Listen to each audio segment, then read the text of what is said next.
En un vuelo raudo y maravilloso, un ave de presa de más de 5 kilos se posa sobre nuestro puño con la ligereza con que hubiera podido hacerlo una paloma.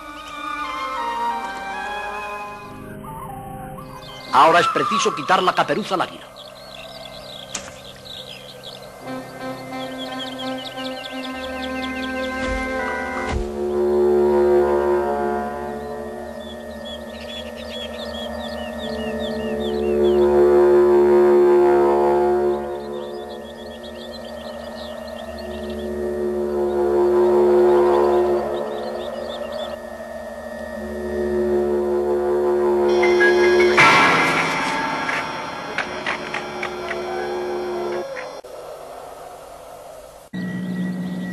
Pudimos filmar también los precisos ataques de estas fantásticas rapaces.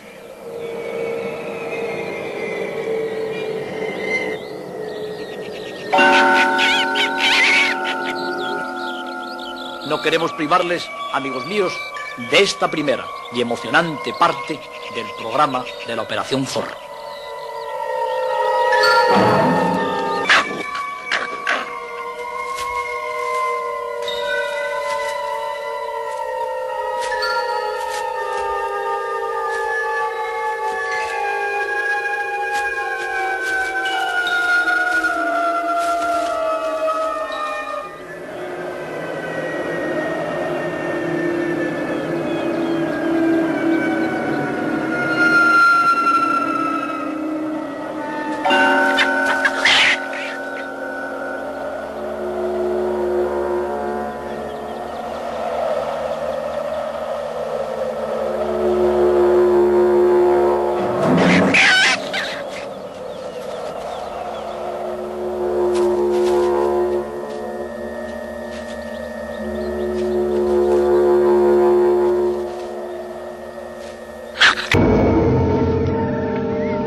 Y cuando el águila acude ya con toda la celeridad a nuestra llamada, cuando el águila no muestre ningún temor de posarse en nuestro puño, cuando podamos acercar